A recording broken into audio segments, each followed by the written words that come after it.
जैन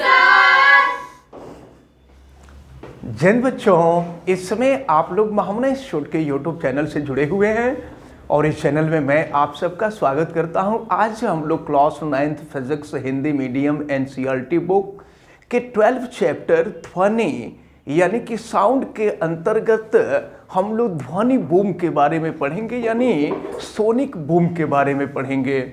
लेकिन इसके पहले हम लोग देख लें कि विभिन्न माध्यमों में ध्वनि की चाल, जैसा कि आप जानते हैं कि माध्यम 3 ही प्रकार का होता है, ठोस होता है, द्रव होता है और गैस होता है। और आपको मालूम है कि ध्वनि अनुदैर्ध्य तरंग है।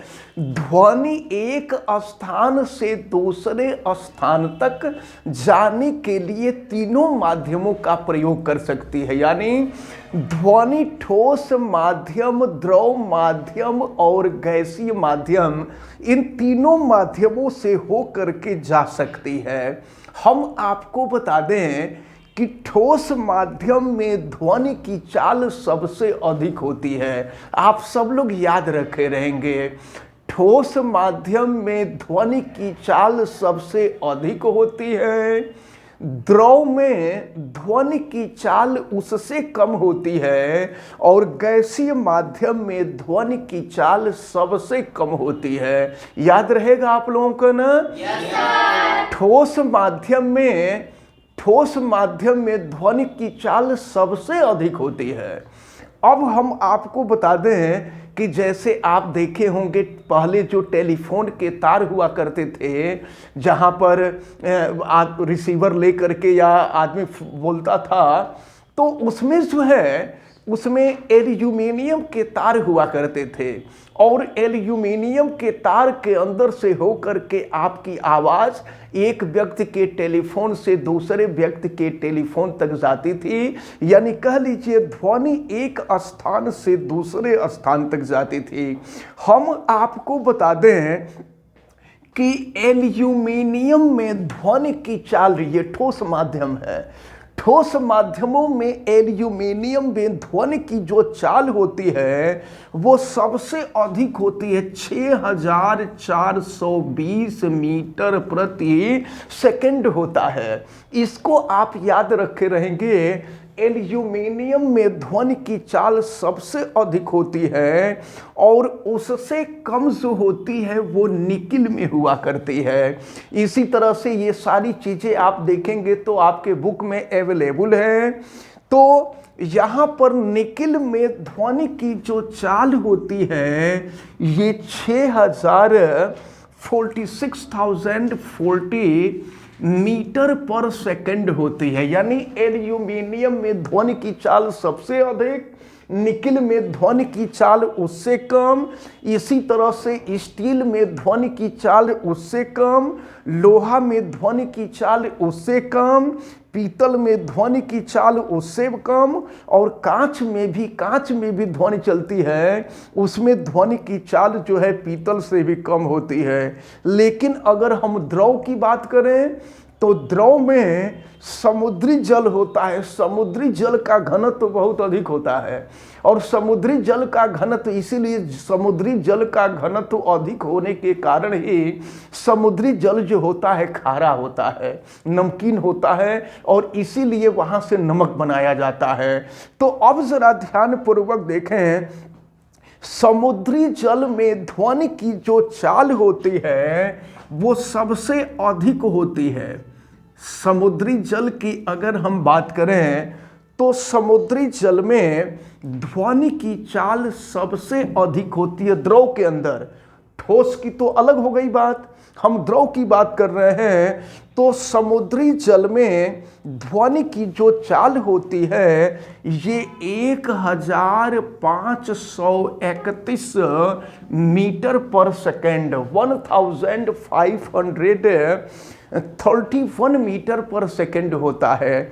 लेकिन अगर आसुत जल हो, ये तो समुद्री जल है और समुद्री जल में ढेर सारे लवण होते हैं, इसीलिए समुद्री जल का घनत्व बहुत अधिक होता है और घनत्व बहुत अधिक होने के वजह से समुद्री जल में ध्वनि की चाल जो होती है वो बहुत अधिक होती है।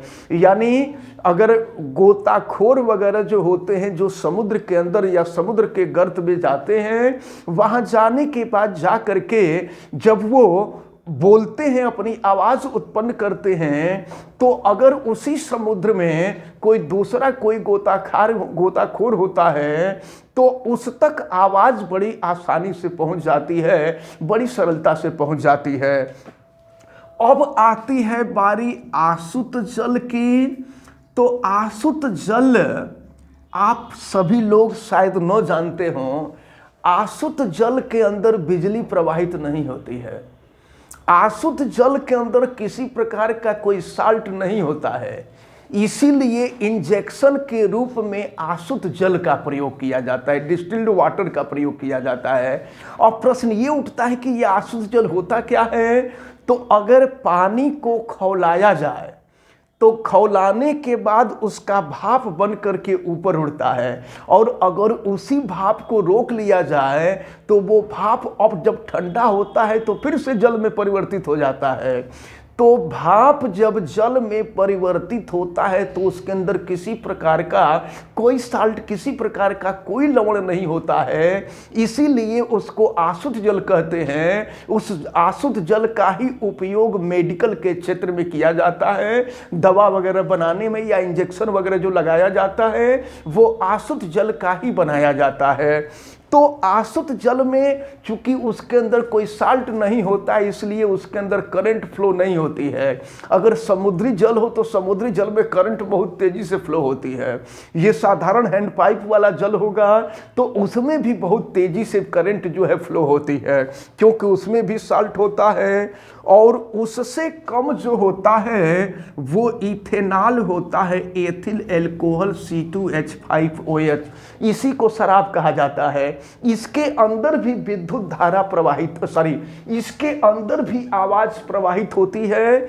लेकिन सबसे अधिक अगर हम द्रव की बात करें तो द्रव में सबसे अधिक ध्वनि की चाल समुद्री जल में होती है, उससे कम आसुत जल में होती है, और उससे कम ये एथिल एल्कोहल जिसको इथेनॉल कहा जाता है, यही शराब होता है। ये हानिकारक नहीं होता है, ये नुकसान नहीं करता है। और इसके बाद जो है, इसके बाद नंबर आता है मेथेनॉल का, यानी मेथिल एल्कोहल का। ये मेथिल एल्कोहल, इसमें ध्वनि की चाल, द्रव में ध्वनि की चाल मेथिल एल्कोहल में सबसे कम होती है, और ये होती है 1103 मीटर प्रति सेकंड। ये जो मेथेनॉल है ना, मेथिल एल्कोहल, यही जहरीला होता है, यही जहरीला शराब होता है। जब एथिल एल्कोहल में ये मेथिल एल्कोहल मिल जाता है ना, तो इसको पीने के बाद आदमी मर जाता है। इसको जब थोड़ी सी मात्रा में पीते हैं तो आंख से दिखाई देना बंद हो जाता है। ये मेथिल एल्कोहल की बात हो रही है। आंख से दिखाई देना बंद हो जाता है, हमेशा के लिए बंद हो जाता है, रेटिना ही जल जाता है। और इसके बाद जब इसका ज्यादा मात्रा में सेवन कर लेते हैं तो आदमी हमेशा के लिए पागल हो जाता है, और अगर और अधिक मात्रा में सेवन कर लिया जाए तो आदमी मर जाता है। तो यही होता है। आप सुने होंगे जहरीली शराब से जो लोग मरते हैं उसमें मेथिल एल्कोहल ही होता है। अब इसके बाद अगर हम गैस की बात करें तो गैस में देखें, हाइड्रोजन में ध्वनि की चाल सबसे अधिक होती है। हाइड्रोजन गैस में यानी H2 में ध्वनि की जो चाल होती है सबसे अधिक होती है, और ये होती है 1284 यानी 1284 मीटर प्रति सेकंड हुआ करती है। तो और इसके बाद अगर हम बात करें तो हीलियम होता है, हीलियम He होता है, इसमें ध्वनि की चाल इससे कम होती है।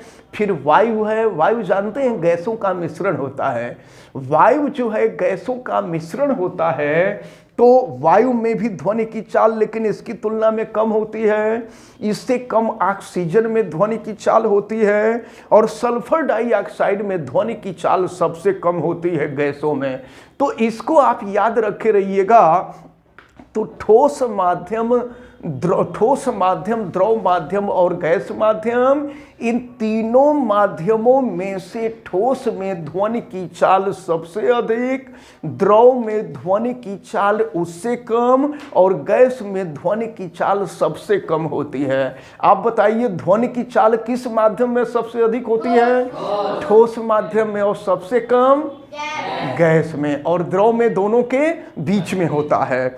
अब इसके बाद एक बहुत ही इंपॉर्टेंट टर्म हम लोगों को पढ़ना है और वो पढ़ना है ध्वनि बूम। ध्वनि बूम क्या होता है? बूम का मतलब जानते हैं, ढेर सारी तरंगे एक साथ चलें तो उसी को बूम कहते हैं। बूम का भी आप लोग नॉर्मल प्रयोग किया करते हैं। जब कहीं से लाइट, बहुत तेज फोकस वाला लाइट निकलता है तो उसको भी हम कहते हैं बूम कहा करते हैं। तो हम आपको बता दें कि जब कोई व्यक्ति, देखिए नॉर्मली ऐसा माना जाता है कि निर्वात में ध्वनि की जो चाल होती है वह 330 मीटर प्रति सेकंड होते, निर्वात जहाँ वायु न हो। लेकिन सामान्यतया जो वायु माध्यम होता है उसमें ध्वनि की चाल जो होती है लगभग 343 मीटर पर सेकंड होती है। वायु में ध्वनि की चाल 343 मीटर प्रति सेकंड इसके आसपास होती है। अब जरा ध्यान पूर्वक देखें, हम आपको बता दें आपके बुक में ये 346 दिया है, लेकिन ये 346 नहीं होता है, इस 343 के ही आसपास हुआ करता है। अब इसके बाद हम आपको बता दें कि जब कोई भी वस्तु ध्वनि के चाल से भी अधिक चाल से चलता है, और ध्वनि की चाल कितनी है? 343 मीटर प्रति सेकंड। तो जब कोई भी वस्तु ध्वनि के चाल से भी अधिक चाल से गति करता है तो इस प्रकार की चाल को पराध्वनिक चाल कहते हैं। अल्ट्रासोनिक वेव या अल्ट्रासोनिक स्पीड कहते हैं। तो इसको आप याद रखे रहिएगा कि जब कोई वस्तु ध्वनि के चाल से भी अधिक चाल से गति करती है तो इस प्रकार की चाल को हम कहा करते हैं पराध्वनिक चाल। और जानते हैं क्या होता है? जब वायु में जब कोई वस्तु पराध्वनिक चाल से चलता है तो होता यह है कि वायु में एक प्रकार की प्रघाती तरंगें उत्पन्न हो जाती हैं। प्रघाती तरंग नाम ही है प्रघाती, यानी ये घात करने वाली होती हैं, ये बहुत हानिकारक होती हैं। और इन प्रघाती तरंगों की ये विशेषता होती है कि ये जैसे जैसे आगे बढ़ती हैं ये पीछे के तरफ फैलती जाती हैं और आगे के तरफ पतली होती जाती हैं। और इस प्रकार से ये जो तरंगे होती हैं ये इस प्रकार से आगे बढ़ती है। तो अब इस प्रकार होता ये है कि वायुमंडल का जो दाब होता है, वायुमंडल का दाब बहुत तेजी से परिवर्तित होता है। और वायुमंडल का दाब बहुत तेजी से परिवर्तित होने के कारण एक विशेष प्रकार की डराने वाली ध्वनि उत्पन्न होती है। इस ध्वनि को ही हम कहा करते हैं पराध्वनिक, इसी को हम कहा करते हैं सोनिक बूम, या कहते हैं हम लोग ध्वनि बूम। आप देखते हैं आसमान में रॉकेट को जाते हुए देखते हैं। जब रॉकेट जाता है तो रॉकेट के पीछे इस तरह का क्षेत्र बनता जाता है तो लोग कहते हैं कि ये उसका रॉकेट का धुआं है, धुआं जम गया है। ये धुआं नहीं होता, ये ध्वनि बूम ही होता है। ये ध्वनि बूम जो है धीरे धीरे पीछे वाला एरिया फैला होता है, अगला वाला एरिया जो होता है ये पतला होता है, और जैसे जैसे ये आगे बढ़ता जाता है ये पीछे वाला एरिया जो है ऐसे ही फैलता जाता है। इसके अंदर जो तरंगे चलती हैं ये तरंगे बहुत ही हानिकारक होती हैं। इसी तरह से जो जेट प्लेन होता है, हवाई जहाज होता है, देखते हैं हवाई जहाज जब गुजरता है तो कितना तेज उसके चारों तरफ आवाज होता है। तो वह जो आवाज आप सुनते हैं वह आवाज ही ध्वनि बूम होता है। उस आवाज, उस ध्वनि को ही हम ध्वनि बूम कहा करते हैं।